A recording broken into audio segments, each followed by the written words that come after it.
Aujourd'hui, c'est notre 4e édition de Contact Culture Laurentide. C'est un événement qu'on organise aux 2 ans en moyenne. Donc, depuis 2016, on organise cet événement-là. Ça fait 2 fois qu'on l'organise à Mirabel, ici au Centre culturel du Domaine vert. C'est vraiment un bel endroit. Donc, on est super heureux de réunir une trentaine de kiosques qui proposent des activités artistiques et culturelles de la région des Laurentides aux acheteurs de la région des Laurentides. Donc, aujourd'hui, on a des municipalités, des villes, des diffuseurs en nord de la Seine, des bibliothèques, par exemple, qui viennent magasiner des activités culturelles de notre région.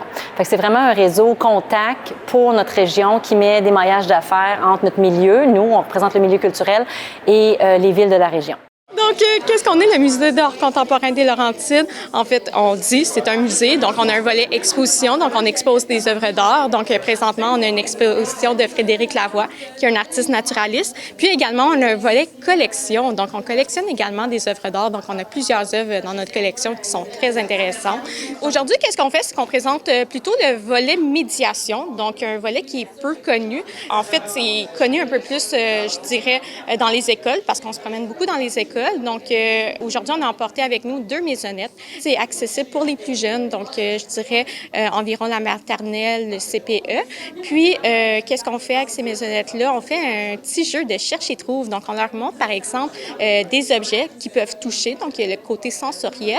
Puis, par la suite, avec ces objets-là, bien, ils essayent de les trouver dans une des maisonnettes. Donc, c'est ça, un petit cherche et trouve. Puis, après, on fait un atelier artistique en lien avec qu'est-ce qu'ils ont vu. Il faut savoir que les maisonnettes, ça représente les artistes, des artistes en art contemporain. Donc, par exemple, dans la maisonnette rouge, on a François Morelli, qui est un artiste des Laurentides, et dans la maisonnette bleue, Nadia Mir, qui est un artiste des Premières Nations. Donc, par la suite, c'est ça, le projet artistique, qu'est-ce qu'on fait? C'est en lien avec qu'est-ce qu'ils ont vu. Donc, c'est dans ce cas-là, donc, avec François Morelli, on prend un petit chien qui est représenté dans la maisonnette, puis on fait la technique avec des estampes, parce qu'en fait, François Morelli travaille beaucoup l'estampe, donc on fait un petit rappel de médium avec tout ça.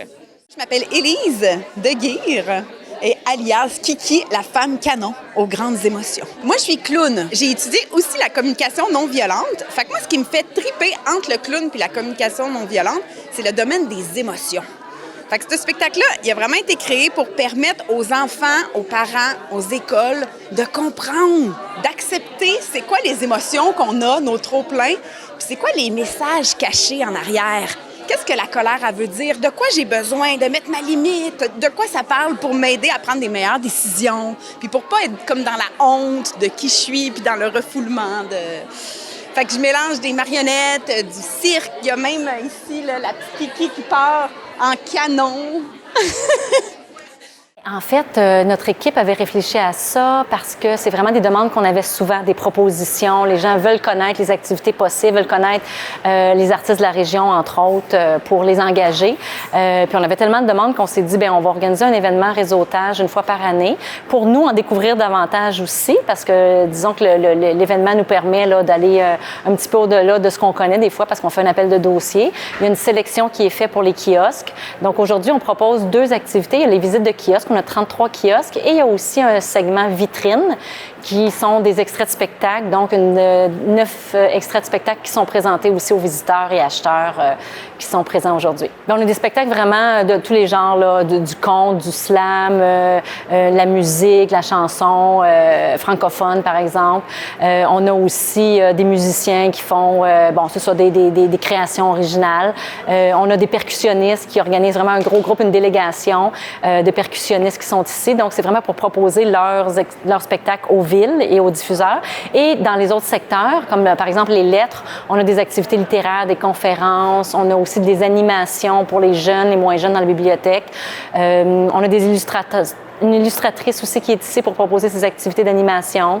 On a des producteurs de balados, par exemple. Fait que c'est vraiment très, très diversifié. L'offre culturelle est très présente. Notre défi serait de la faire connaître. Puis c'est pour ça que cet événement-là est très, très, très important. Puis il y a vraiment un engouement d'année en année là, pour ça. Donc, c'est sûr qu'on a créé aussi un outil en parallèle qui est le catalogue Contact Culture. On a créé ça pendant la pandémie, entre autres, parce que l'événement avait été comme suspendu là, en 2020. Et le catalogue permet d'avoir accès à toutes les les activités qui sont présentées aujourd'hui, mais en tout temps sur notre site Web. Fait que ça, c'est intéressant parce que tous ceux qui ne sont pas ici aujourd'hui peuvent aller voir les activités et communiquer donc avec les artistes et les organisations directement aussi après l'activité. Là. Donc, c'est toujours le défi, comme je dis, c'est vraiment de faire rayonner les artistes.